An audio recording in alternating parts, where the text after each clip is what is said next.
Hi friends, எல்லாருக்கும் வணக்கம். இன்றைக்கி இந்த வீடியோவில் ஒரு ரெசிபி டைப் வீடியோ தான் வரப்போகுது. இன்றைக்கி பார்த்தீங்கன்னா இறால் கிரேவி இல்லைன்னா இறால் குருமா எப்படி பண்ணுறேன்னு சொல்லி இந்த வீடியோவில் நான் ஷேர் பண்ணியிருக்கேன். வாங்க வீடியோக்குள்ளே போகலாம். ஸோ இறாலை வந்து எப்படி சுத்தம் பண்ணிவிட்டு சமைக்கிறதுன்னு சொல்லி உங்களுக்கு காட்டுறேன். பார்த்திங்கன்னா இந்த நடுவில் வந்து பிளந்துட்டு குடல் இருக்கும், அந்த குடலை வந்து அகற்றிடணும். ஸோ ஃபஸ்ட் வந்து இது வந்து தோல் எடுக்காதது, இந்த காலை இப்படி தான் எடுக்கணும். இறால் வச்சுட்டு அப்புறம் வந்து நடுவில் இருக்கு இல்லையா, ஒரு சின்ன கீறிட்டு இதில் இருக்கிற குடல் எல்லாம் நம்ம வந்து வெளியில் எடுத்துடணும். இது சாப்பிட்டா வந்து சில நேரம் வயிற்று பிரச்சனைகள் வரும், அதுக்காகத்தான் இது செய்கிறது.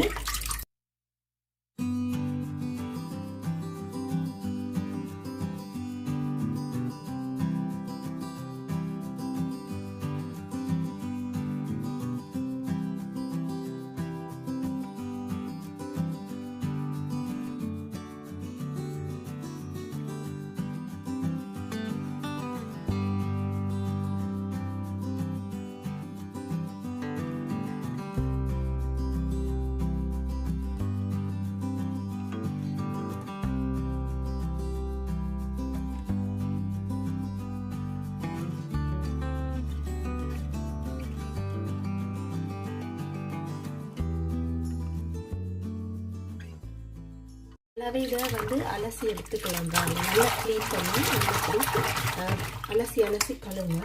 இல்லை நம்ம குடலெல்லாம் க்ளீன் பண்ணணும். ஸோ வெள்ளைன்னு இருக்குது பாருங்கள். ஸோ இன்னும் 2-3 தடவை கூட அலசிக்கலாம்.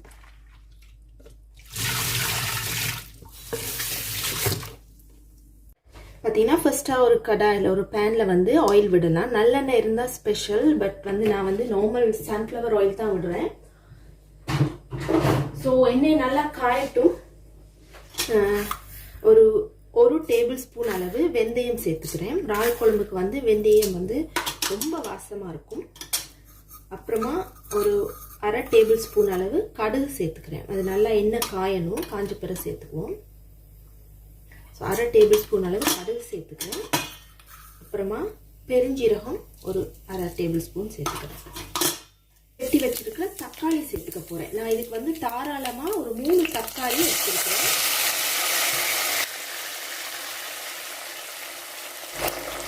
3 தக்காளியும் நல்லா வதங்க விடுவோம். இந்த தக்காளியெல்லாம் வேகிறதுக்கு வந்து உப்பு சேர்த்துக்கிறேன்.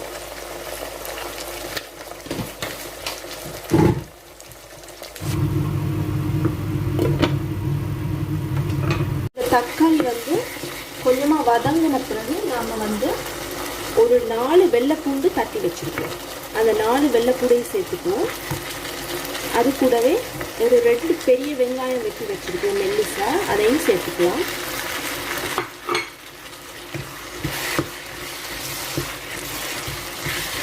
ஸோ இதை சேர்த்துட்டு ஒரு 5 நிமிஷம் இப்படியே வந்து வதங்க விடுவோம் ரெண்டையும்.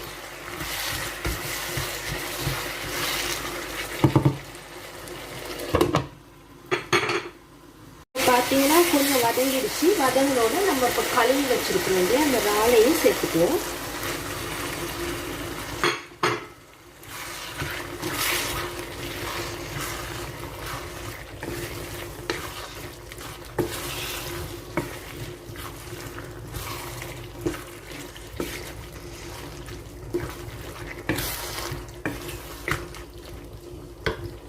அப்புறம் பார்த்தீங்கன்னா இதுக்கு தேவையான அளவு நான் வந்து கொஞ்சம் கட்டர் தூள் சேர்க்குறேன். ஒரு டேபிள் ஸ்பூன் அளவு கட்டர் தூள் சேர்த்துக்கிறேன். அப்புறமா ஒரு 2 டேபிள் ஸ்பூன் அளவு மிளகாய் தூள் சேர்த்துக்கிறேன். காரத்துக்கு ஏற்ற போல நீங்கள் சேர்த்துக்கலாம் மிளகாய் தூள். அப்புறமா மஞ்சள் சேர்த்துக்கிறேன். ஸோ இவ்வளவு சிம்பிள் இன்க்ரீடியன்ஸ் தான். ஸோ இப்போ வந்து இந்த இறால் எல்லாத்தையும் வேக விடுவோம். ஸோ நான் வந்து எக்ஸ்ட்ராவாக தண்ணி சேர்க்க போகிறதில்ல. இது வந்து தொக்கு பதமாக தான் செய்ய போகிறேன், கிரேவி பதமாக தான் செய்ய போகிறேன்.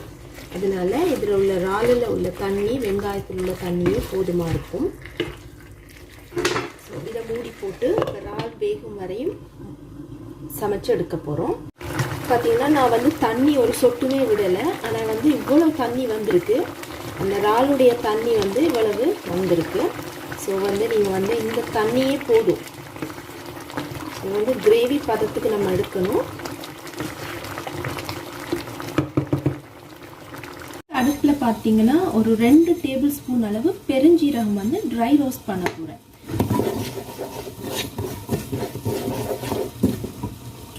ட்ரை ரோஸ்ட் பண்ணி வச்சிருக்கிற இந்த சோம்பு, சீரகம், பெருஞ்சீரகத்தை வந்து நம்ம வந்து இடிச்சு எடுத்துக்க போகிறோம், பவுடர் பண்ணி எடுக்க போகிறேன்.